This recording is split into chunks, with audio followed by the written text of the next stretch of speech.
We have more for you now on our top story out of Mississauga tonight. One person has been killed, 5 others injured in a shooting on Darcel Avenue.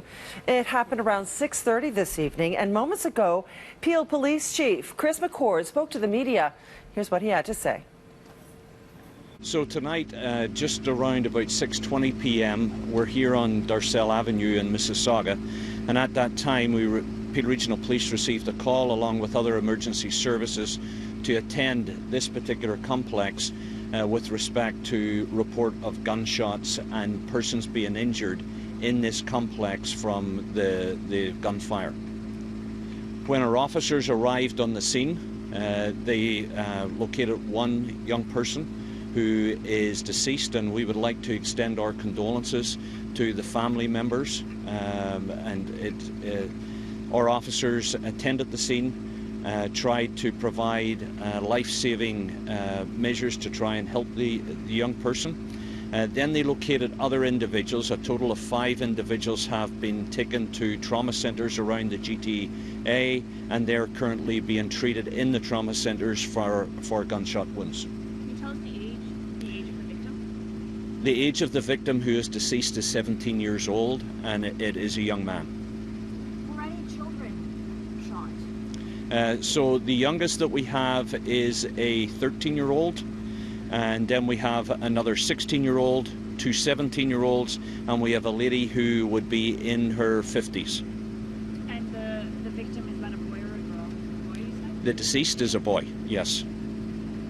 Now, were the victims found in different locations, or were they all in the same location? Well, actually, some of them made their way to trauma centres themselves, and then we located other ones inside the complex here in different locations. What do we know about the suspect so far? Was this a targeted shooting or not? So at this stage, we're in the early stages of the investigation, so to be able to give you a definitive answer that it was targeted, we don't know that at this stage. But what we do know is that there were multiple individuals armed with semi-automatic weapons, and there is a lot of rounds that have been fired in this complex area from this incident tonight. Were the victims related to each other in any way, or was this random? The victims, I don't have the information at this stage as to if any of the victims are related to each other. Did the suspects know the victims? We do not know, for we don't know who the suspects are at this stage. How do you know they had semi-automatic weapons on them? This is from information from witnesses, eyewitnesses who were in the area at the time. So these people are armed right now and at large. There's concerned residents in the area. What can you say to them? So all of the individuals fled the scene after the incident. We have had our tactical officers here, and they have done a thorough search of this particular area to make sure that it is safe and that the culprits are not still in the area at this time. How much concern is there for public safety? We're talking about people that are out there at large, armed and dangerous. Absolutely, and there is a concern for public safety. The individuals are definitely not in this area at the present. There has been a very extensive search conducted of the area, but when you have individuals out armed with weapons such as this, yes, we do have a genuine concern for public safety. Chief, where exactly did this shooting take place? So you have the building in front of it, just right behind me here.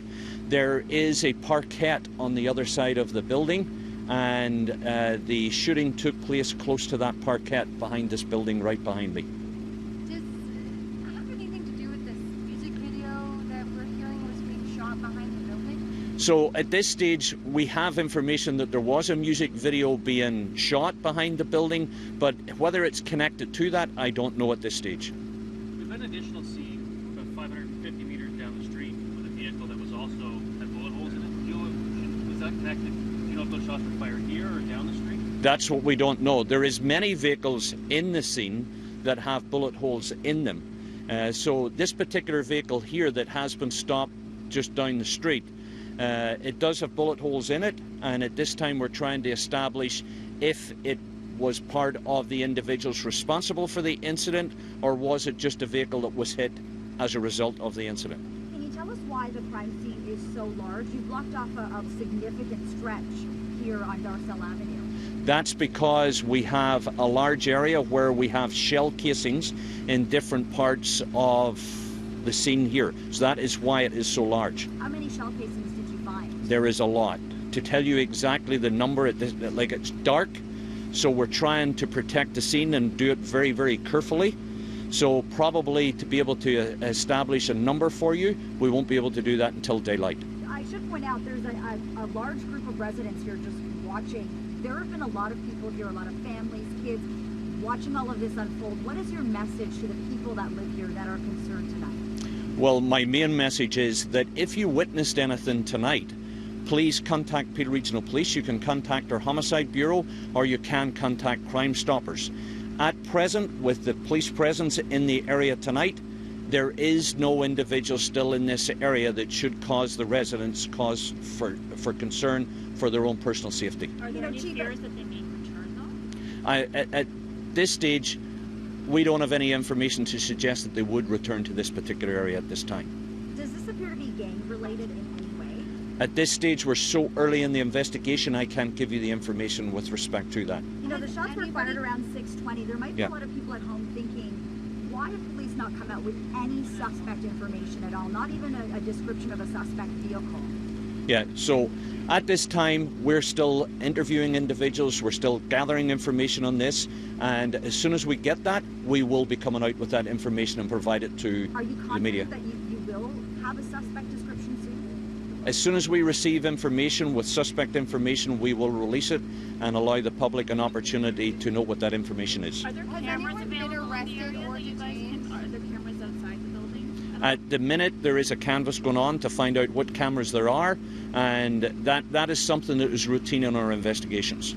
Has anyone been arrested or detained, questioned about this? So in relation directly to the incident, no, there has no one been arrested directly for the incident, but we have stopped people who were fleeing from the scene. We don't know if they were just people trying to get away from the scene or if there were individuals that were involved in it, so that investigation is still ongoing. The 5 victims who survived this shooting, how are they doing? So we have all victims, because they're suffering from gunshot wounds, they're serious injuries. So there is one person who is in serious condition, and the other ones are being treated in the trauma centres, and their condition is not considered life-threatening. Chief, we're talking about a 13-year-old being shot here. Yes. That's got to be concerning for you as Chief of Police. Absolutely, it is very concerning for me. Have we confirmed the victim that arrived at Etobicoke General Hospital? The Toronto Police were investigating that earlier.